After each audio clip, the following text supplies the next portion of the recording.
Bonsoir à tous. Voilà, on sort ce soir de la réunion des maires avec M. Macron à Souillac. Et je peux vous dire que c'était une véritable mascarade. Donc comprenez bien, je suis maire de ma commune, des gens se sont mobilisés, on remplit un cahier de doléances, on fait plein de remarques, se sont mobilisés et m'ont mandaté pour apporter ce cahier de doléances. Et à quoi a-t-on assisté? À un soi-disant débat, et le président Macron a eu l'audace de dire que c'était un débat sans filtre. Or, il n'y a eu que des filtres. Premier filtre, aucun citoyen présent, des barrages à plus de 10 km, des contrôles d'identité dans tous les sens. Et à la fin, quand on est arrivé dans la salle, j'avais demandé à pouvoir intervenir, bien entendu. Et qui présidait le débat? Un ministre. Je ne vois pas en quoi il est indépendant pour présider un débat. Et ensuite, pour chacun des 13 départements, 2 ou 3 intervenants par département. Et qui choisissait les intervenants par département? Les préfets du département. Alors vous imaginez un débat présidé par un ministre avec les préfets qui choisissent ceux qui doivent intervenir. Cela n'a pas empêché quand même un président d'association de maires ruraux d'avoir été au milieu des cireurs de pompe, quelqu'un qui a osé élever la voix et remettre en cause M. Macron. Mais la voix des Gilets jaunes, la voix du peuple, elle, personne ne l'a fait entendre.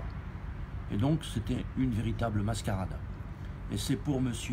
Macron un moyen de faire campagne, oui, de faire campagne, parce qu'on est dans une campagne électorale, clairement, en utilisant les moyens de l'État, des milliers de gendarmes, de policiers, tous les moyens de réception, toutes les autorités. J'étais impressionné par président de région, ministre, députés de toute la région qui étaient venus de La République En Marche, tous ces gens mobilisés pour entourer de petites centaines de maires dont une toute petite partie n'a pu parler. Donc nous avions joué le jeu.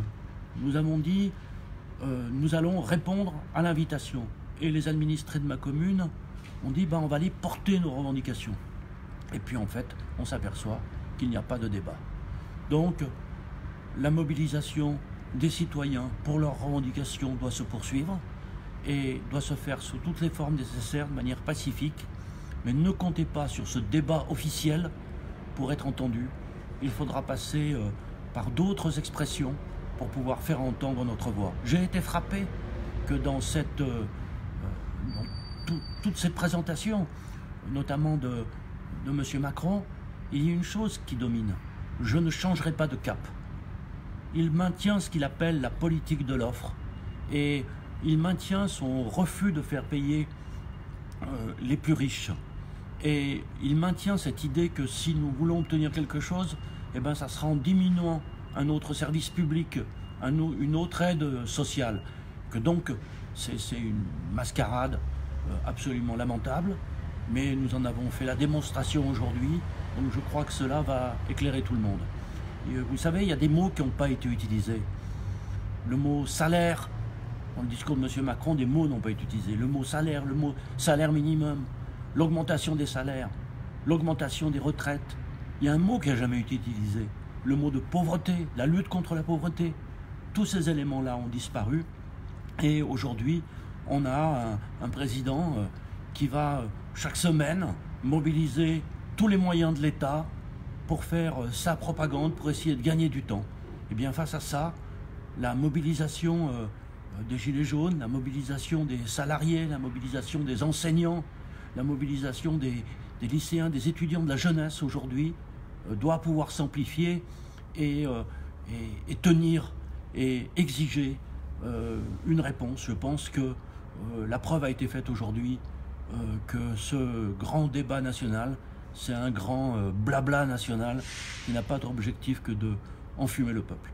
Voilà la conséquence ce soir que je tire de cette journée. On a fait 4h30 de route, on a fait 4h30 de route pour revenir.